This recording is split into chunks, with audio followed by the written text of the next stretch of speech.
Marekani inakabiliwa na tatizo kubwa linaloibua maswali kuhusu vipaumbele vya matumizi ya kijeshi, kwani wakati Washington ikiendelea kuongeza uwezo wake wa kijeshi, silaha za kisasa na maandalizi ya kukabiliana na wapinzani wake duniani, miundombinu ambayo wanajeshi wake wanaishi na kufanya kazi ndani yake imeendelea kudorora.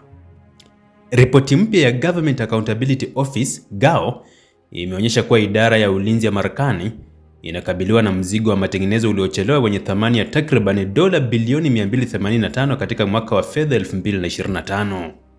Marekani na zaidi ya vituo na majengo 700 yanayohusiana na miundombinu ya kijeshi duniani, lakini fedha zinazotengwa kwa matengenezo hazitoshelezi mahitaji halisi. Hili si tatizo jipya kwa nchi ya Marekani. Kwa miaka kadhaa, GAO imekuwa ikionya kwamba Pentagon haitengei matengenezo fedha zinazohitajika. Kwa mujibu wa mfumo wake wa kupanga mahitaji, Pentagon inalenga kufadhili angalau 90% ya mahitaji ya kawaida ya matengenezo. Hata hivyo, huduma za kijeshi zimekuwa zikiomba karibu 80% pekee. Matokeo yake ni kuongezeka kwa kazi zinazocheleweshwa, majengo kuendelea kuharibika na gharama za matengenezo kuongezeka kadri muda unavyopita. Kwa lugha rahisi, tatizo si kwamba Marekani haina uwezo wa fedha wa kutengeneza miundombinu yake. Tatizo ni vipaumbele vya bajeti ya nchi ya Marekani. Fedha zinapokuwa chache, Pentagon inalazimika kufanya uchaguzi kati ya kutengeneza jengo la makazi ya wanajeshi, kubadilisha mfumo wa maji au paa linalovuja, na kutumia fedha hizo kwenye miradi mipya ya kijeshi, teknolojia, silaha au miradi ya kisasa ya miundombinu. Hapo ndipo kinachoitwa deferred maintenance kinapoanza kuwa hatari. Matengenezo yanapocheleweshwa leo, tatizo dogo linaweza kuwa tatizo kubwa kesho. Paa linalovuja linaweza kusababisha ukungu wa uharibifu wa ndani. Mfumo wa mabomba unapopuuzwa unaweza kusababisha maji machafu au mifumo ya majengo kushindwa kufanya kazi, na jengo linaloendelea kuharibika linaweza hatimaye kuhitaji ukarabati mkubwa zaidi kuliko gharama ambayo ingehitajika kulirekebisha mapema. GAO yenyewe imeonya kwamba Pentagon bado haijaainisha kikamilifu madhara ya kutofikia kiwango chake cha ufadhili wa matengenezo kwa utayari wa kijeshi na ubora wa maisha ya wanajeshi. Aidha, uhaba wa wafanyakazi wa matengenezo pamoja na data zisizoaminika kuhusu kazi na hali ya majengo vinafanya iwe vigumu zaidi kujua ni matatizo gani yanapaswa kupewa kipaumbele. Hii inaingia moja kwa moja kwenye suala la moral, afya na utayari wa wanajeshi. GAO tayari ilitoa ripoti mwaka 2023 kuhusu hali mbaya ya mabweni ya wanajeshi. Wakaguzi walitembea vituo mbalimbali na kuona matatizo kama mifumo ya kuzimia moto isiyofanya kazi, maji taka kufurika, ukungu, madirisha na kufuli zilizoharibika, pamoja na mazingira ambayo hayakidhi viwango vya faragha na huduma zinazotakiwa. GAO ilisema hali kama hizo zinaweza kuathiri ubora wa maisha na utayari wa wanajeshi.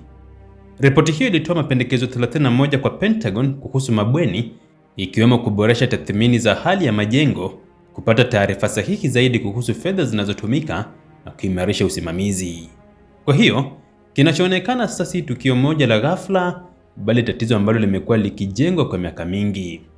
Na hii inaonekana pia katika vituo vya kijeshi vya Marekani nje ya bara la Marekani, hususan katika eneo la Indo-Pacific ambako Washington imekuwa ikiongeza umuhimu wake wa kimkakati kutokana na ushindani na China. Katika mazingira ya kijeshi ya Japan kwa mfano, vituo vya Marekani vinakabiliwa na changamoto mbalimbali za miundombinu na matengenezo. Hii ni muhimu kwa sababu vituo kama Yokata na Camp Courtney vina nafasi kubwa katika mtandao mpana wa kijeshi wa Marekani nchini Japan. Lakini kuna jambo jingine linalofanya swala hili kuwa kubwa zaidi kisiasa. Nani anayezungumzia matatizo haya? Gazeti la kijeshi la Marekani Stars and Stripes, ambalo linawahudumia wanajeshi na familia zao, limekuwa likiripoti kuhusu changamoto zinazowakabili wanajeshi.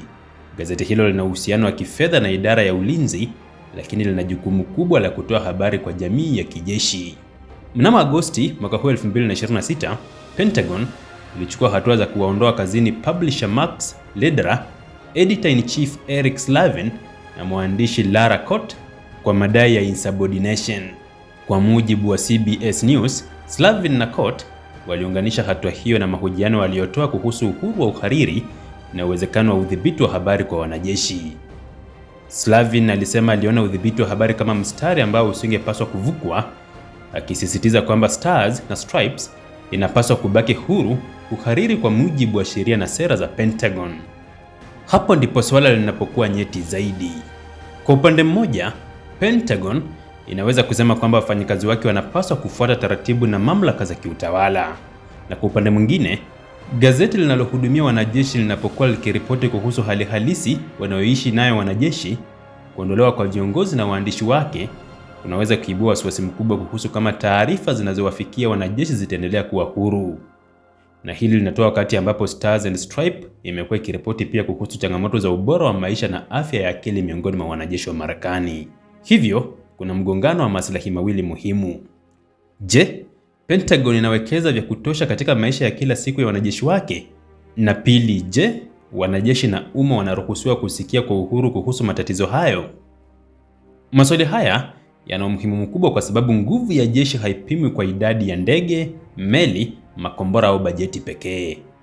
Jeshi linahitaji pia wanajeshi wenye morali, afya nzuri, mazingira salama ya kuishi, vifaa vinavyofanya kazi na miundombinu inayoweza kuhimili matumizi ya muda mrefu. GAO yenyewe imeunganisha masuala ya ubora wa maisha na utayari wa kijeshi. Katika tathmini yake ya changamoto za utayari, taasisi hiyo ilisema hali mbaya ya makazi na uchovu vinaweza kudhoofisha utayari wa kijeshi. Hii ina maana kwamba tatizo la nyumba au bweni halipaswi kuonekana kama suala la starehe pekee. Ikiwa mwanajeshi anaishi katika mazingira yenye ukungu, matatizo ya maji, joto lisilofanya kazi, mifumo ya usalama iliyoharibika au mazingira yasiyo salama, athari zinaweza kuonekana kwenye afya, morali, uhifadhi wa askari na hatimaye uwezo wa kitengo kutekeleza majukumu yake. Zaidi ya hapo, kuna tatizo la gharama ya kuchelewesha matengenezo. Pentagon inapochelewesha ukarabati leo, haiondoi gharama. Mara nyingi huihamisha kwenda siku zijazo ambapo inaweza kuwa kubwa zaidi. GAO iliwahi kuonyesha kwamba baadhi ya vituo vilicheleweshwa matengenezo kwa sababu fedha zilipewa kipaumbele kwenye mahitaji mengine ya operesheni. Ndio maana dola bilioni 285 hazipaswi kutazamwa kama namba tu, ni ishara ya pengo kati ya kile ambacho Pentagon inahitaji kufanya ili kuhifadhi miundombinu yake na kile ambacho bajeti yake inaruhusu kufanya.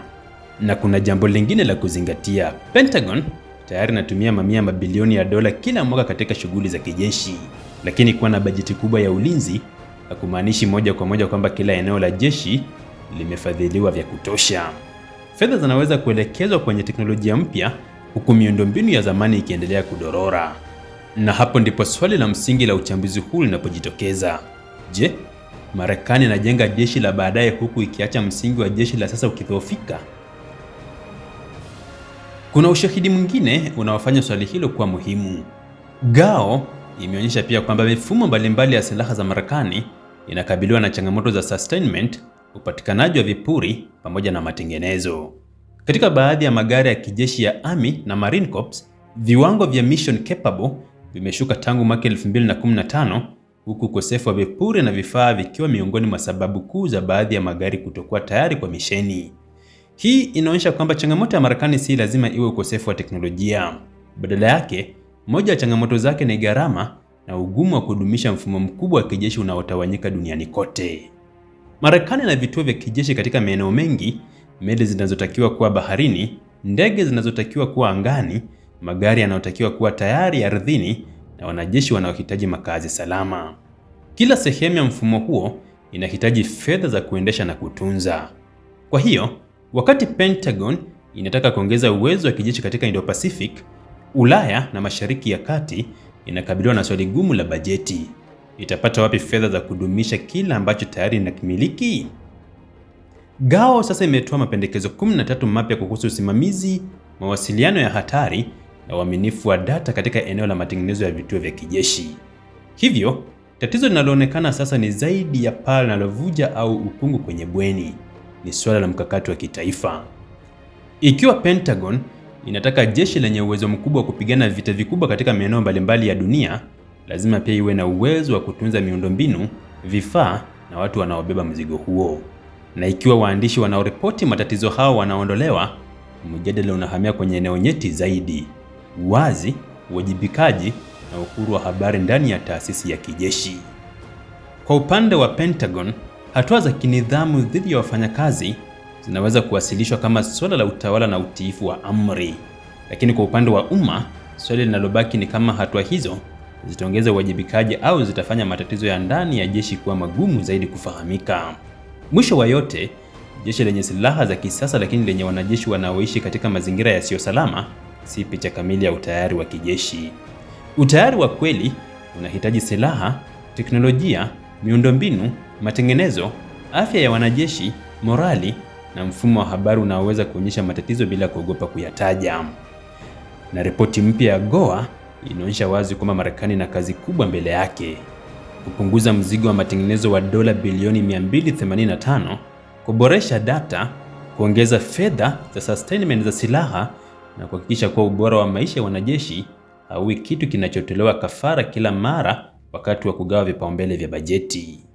Huu ndio upande mwingine wa nguvu za kijeshi za Marekani ambao mara nyingine hauonekani kwenye gwaride, ndege za kivita au makombora.